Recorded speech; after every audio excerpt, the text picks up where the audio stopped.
Bueno, ahora va a seguir en la disertación los doctores Dopico e Ignacio Ríos, que se van a encargar de hablar un poquito sobre destete. Chicos, les paso la palabra.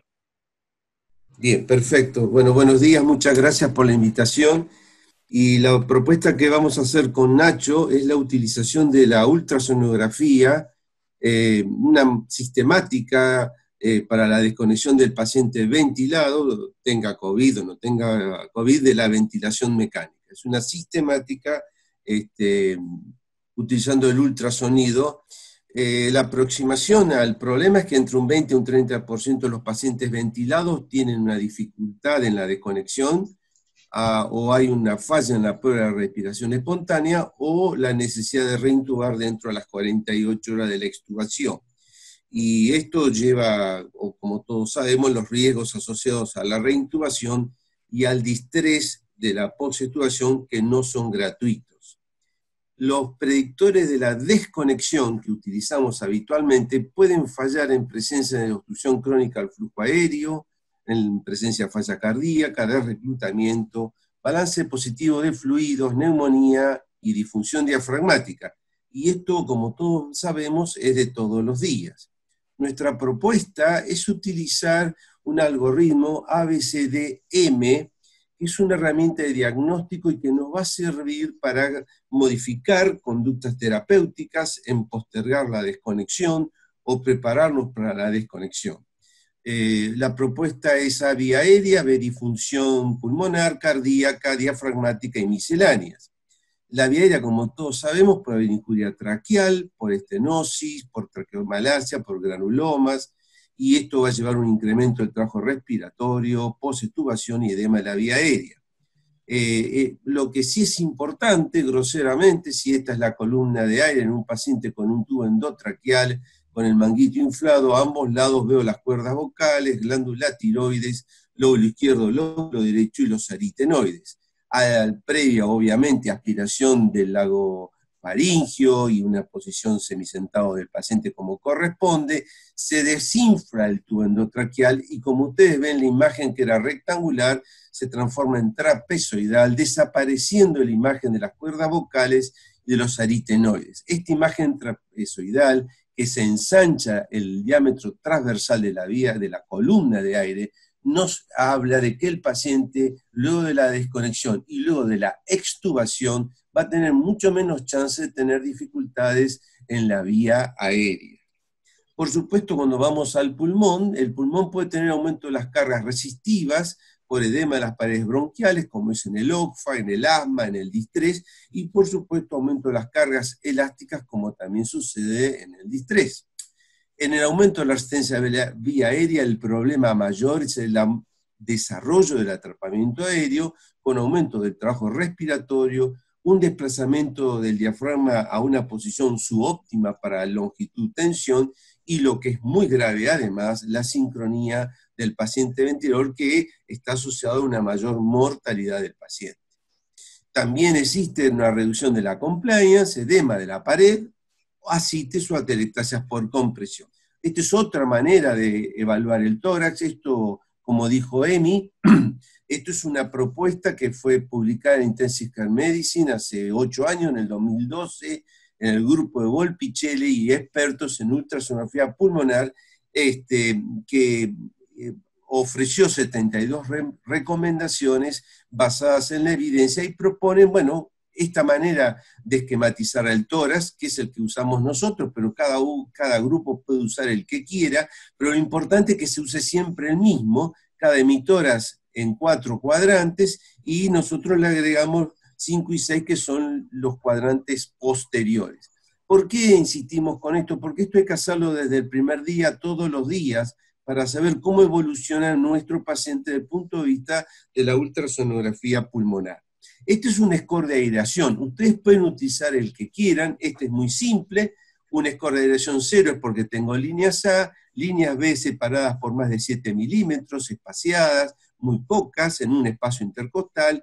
Ya cuando tengo 2 puntos es porque tengo líneas B3 que están separadas menos de 3 milímetros, están coalescentes en 1 o 2 más espacios intercostales. Y acá cuando tengo consolidación con o sin broncograma aéreo. pero este broncograma, este score de aireación, tengo que hacerlo desde el primer día. Como mostró Emi, esto es el patrón de líneas A, y acá este es el patrón de líneas B. A nadie se le va a ocurrir en este paciente pretender una desconexión, pero yo tengo que ver cómo van evolucionando las líneas B digamos, en los días que va el paciente ventilándose. Por supuesto, a nadie se le va a ocurrir en este paciente con distrés, con una pleura que está toda como desdentada, irregular, y acá lo mismo, que tiene consideraciones subpleurales, pretender hacer una desconexión de la ventilación mecánica porque este pulmón está desreclutado, no está todavía evolucionado favorablemente el distrés. O lo mismo no voy a pretender con estas líneas B, lleno de aumento del agua extravascular pulmonar, pretender hacer una desconexión de la ventilación mecánica porque probablemente fracase. Por supuesto, si yo tengo una consolidación con broncograma aéreo no resuelta, no sería conveniente pretender en la idea nuestra del equipo ir a una desconexión. O si yo tengo, como mostró Emi, una telectasia por compresión por líquido importante, evidentemente esto trae trastornos del BQ y nadie va a pretender hacer una desconexión. O este paciente que tiene también una telectasia por compresión, pero tiene el signo de Plankton porque ustedes ven estas imágenes ecogénicas que están flotando dentro del líquido pleural, que es de mucha importancia, y este signo de Plankton habla de un aumento de la celularidad, que puede ser o de origen neoplásico o que tenga aumento de los glóbulos blancos y esté en presencia de la formación de un empiema. Por supuesto, si voy al C, la desconexión de la ventilación mecánica es un estrés comparado con el ejercicio para el corazón. Aumenta la frecuencia cardíaca, por supuesto que me va a aumentar la presión de oclusión de la arteria pulmonar, hay un incremento en la descarga del BD, es como una aspiradora, porque cambia nuevamente la fisiología en el paciente cuando yo desconecto al paciente, y además que aquí no está puesto, es muy importante porque aumenta la poscarga del BI, es decir, deja de descansar el BI porque cuando yo lo desconecto de la ventilación mecánica, y esto está bien evidenciado con el incremento del BNP. Por supuesto que el paciente con OCFA durante la desconexión y tiene problemas con la caída del volumen sistólico del BI, con incremento en las presiones de fin de diástole del ventrículo izquierdo, edema bronquial y alveolar, aumento del trabajo respiratorio y fatiga de la bomba. Y acá simplemente queremos mostrar, si yo veo esto, BD, aorta y aurícula izquierda, que las tres tendrían que tener un tamaño similar, estas tres estructuras. Yo veo una aurícula izquierda mucho más grande. Esto me está hablando de una disfunción diastólica crónica y severa, y por supuesto el paciente, cuando yo lo desconecte, aumento la poscarga, esa disfunción diastólica va a decir presente y el paciente va a aumentar el agua extravascular pulmonar, su disnea y fracaso de la desconexión. O si yo, por ejemplo, tengo a este paciente que lo vengo mirando, que tiene una miocardiopatía dilatada, fíjense en el salamín del ventrículo izquierdo, prácticamente no achica la cavidad en sístole, es decir, no engrosan sus paredes. Por lo tanto, este paciente, si yo pienso en la desconexión, seguramente que si le voy a desconectarlo, extraer el tubo, siempre va a tener que ir con BNI para reducir la poscarga del ventrículo izquierdo que ya está desfalleciendo.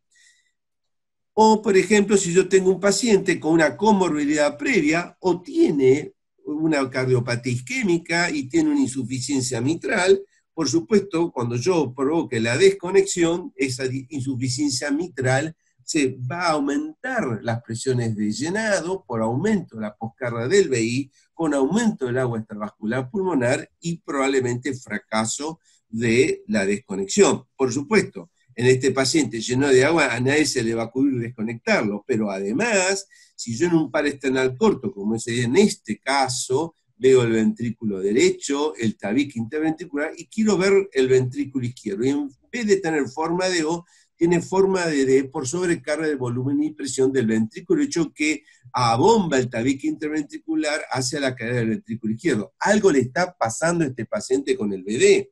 ¿Le pasaba de antes o le empezó ahora con la ventilación mecánica? Por eso es tan importante la ultrasonografía multisistémica en el paciente crítico desde su ingreso a la unidad. Y ahí ustedes ven en un paresternal corto, acá está la aorta, y acá tengo una importante regurgitación tricuspidia, que por supuesto se va a favorecer cuando yo desconecte al paciente del ventilador. Ahora, este paciente con esta regurgitación tricuspidia en un Doppler continuo, ¿tenía la regurgitación antes? ¿Se agravó? O lo mismo este paciente utilizando Doppler pulsado, que yo estoy valorando la disfunción diastólica, y acá evidentemente tengo alteraciones de la compliance del ventrículo izquierdo, acá tengo un agravamiento de la disfunción diastólica, es decir, la sangre en vez de ser aspirada, succionada por el ventrículo izquierdo, es empujada por la contracción auricular izquierda. Estos pacientes tengo que ayudarlos durante la desconexión, si voy a decidir, bajando la poscarga del BI, dando tal vez furosemida, utilizando NTG, BNI, etcétera, etcétera. Y por supuesto es fundamental usar el Doppler tisular porque me va a servir para valorar la disfunción diastólica de una manera más precisa. También yo puedo valorar la velocidad de aceleración de la sangre cuando se abre la válvula pulmonar para ver si hay aumento en las resistencias vasculares pulmonares.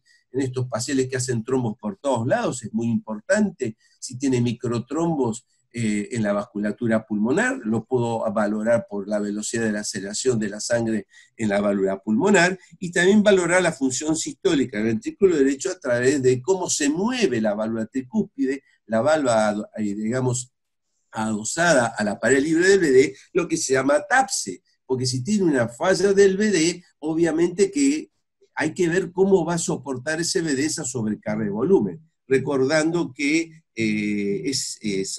sabemos que el BD tolera mucho peor la sobrecarga de presión que la sobrecarga de volumen. El diafragma, un engrosamiento diafragmático durante la expiración y la expulsión diafragmática es lo que vamos a valorar, y allí vamos a ver los dos puntos donde yo voy a valorar al diafragma, la región subcostal y la región por detrás de la línea axilar anterior, y entre la línea axilar anterior y línea axilar media. Y ahí es donde yo estoy viendo cómo excursiona el hemidiafragma en la región subcostal, y lo voy a poder medir. Miren cómo excursiona en inspiración el hemidiafragma. Ahora fíjense ahora este paciente cómo excursiona su hemidiafragma. Al principio es pobre la imagen del modo M, que lo estoy usando para ver el movimiento en este punto. Ahí empieza a mejorar un poco mejor, pero está bastante flojita de papeles con respecto al video anterior. Por supuesto, acá yo voy a valorar cómo engrosa el hemidiafragma. Esto es como un matambre, ¿no? Esto es la parte del diafragma en contacto con la pleura, y la línea diafragmática en contacto con el peritoneo, y esta es la carnecita del hemidiafragma. Fíjense acá lo mismo, en modo M, y fíjense ahora, cuando esto estaba puesto al revés, la E tendría que estar acá, en inspiración se ensancha, y en expiración se achica el hemidiafragma. Y bueno, hay un score, pero lo importante no es el score en sí, sino este paciente, que es un menú a la carta, como cualquier paciente crítico, cómo fue evolucionando su engrosamiento diafragmático a través de los días, y cómo está el día que estamos pensando si lo podemos desconectar o no, cómo fue su evolución. Por supuesto, ahí ustedes ven, ahí yo estoy midiendo cómo excursiona el hemidiafragma, y bueno, y después vienen las misceláneas, que hay algunas, como debilidad muscular, la distensión abdominal, la citicilio y dilatación gástrica. Habida cuenta que si yo tengo este paciente en que estoy mirando la cavidad gástrica que está llena de líquido, esta imagen anecoica, con imágenes ecoicas dentro de su interior, o si tiene la sonda puesta orogástrica, no está funcionando bien. Algo, a nadie se le va a ocurrir con este cacho de cavidad gástrica desconectarlo al paciente, porque aumenta la presión intraabdominal y eso joroba todo el funcionamiento de la mecánica pulmonar. O lo que es lo mismo esta imagen, cuando ustedes ponen el transductor en el abdomen y ven en diente de pescado estas asas intestinales que no se mueven. Algo se mueve el contenido intestinal, pero no se mueve en la pared. Un paciente con hilio, porque a veces no nos preguntamos si el paciente hizo caca, o hizo caca pero nadie le metió el dedo en la cola para saber si el paciente tiene un bolón fecal. O, por ejemplo, este paciente que yo estoy viendo la cámara gástrica, este es el vaso, porque estoy apuntando el traductor hacia arriba, este paciente tengo que descomprimir la cámara gástrica, por favor, antes de intentar desconectarlo al paciente. Ahí veo el polo superior, porque apunté el traductor hacia abajo, y cuando apunto el traductor hacia arriba, voy a ver la cámara gástrica distendida. Entonces, muchachos, trabajemos la sonda. Muy bien, y por supuesto la debilidad adquirida la puedo valorar desde el primer día, la debo valorar en un corte longitudinal utilizando cualquier músculo. Los trabajos que existen es sobre el vasto externo, la mayoría, y bueno, yo voy midiendo el diámetro anteroposterior y cómo se va alterando la estructura de las fibras musculares de este músculo estriado a lo largo de los días.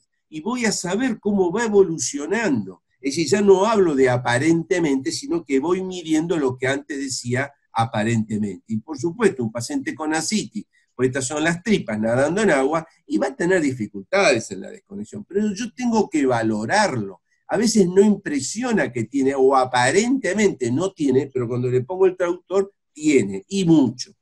Y este es un protocolo propuesto por Paul Mayo y sus colaboradores, en que nosotros le hemos agregado, además de, antes de la prueba de respiración espontánea, valorar a los pacientes de alto riesgo desde el punto de vista cardiológico con falla diastólica, sistólica o cardiomiopatía obstructiva, y el score, digamos, de aireación, nosotros le agregamos la A de la vía aérea y la M de misceláneas. Durante la prueba de respiración espontánea, yo puedo predecir el caso exitoso, cómo va el paciente con el score de aireación mientras yo estoy haciendo la respiración espontánea, es decir, si aumentan las líneas B, si aumenta el agua extravascular pulmonar, ya estoy diciendo que la cosa no va a ir, y voy valorando cómo se está moviendo el diafragma, tanto su excursión cefalocaudal como su engrosamiento. Y si falló la prueba de respiración espontánea, tengo que pensar por qué, y bueno, veré cómo estaban las presiones de llenado, ultrasonografía pulmonar, y por supuesto pensar en el A y pensar en el M, en las misceláneas. El costo físico y psíquico del fracaso en la desconexión es muy alto, debemos adelantarnos al mismo. Es decir, esto no es gratuito, muchachos. La prueba de respiración espontánea es una prueba, prueba y error. No, ¿qué prueba y error? Nosotros con la ultrasonografía podemos evitar eso de prueba y error. No es como, voy a darle un bolo de fluido. No, fíjate si es un potencial respondedor a una carga de fluidos aumentando el volumen sistólico. Acá es lo mismo. Este paciente puede tener chance de tener una desconexión exitosa. Hay que adelantarse al fracaso. El ABCDM nos sirve para identificar potenciales causas de fracaso en la desconexión. Podemos de esa manera adelantarnos y actuar en consecuencia.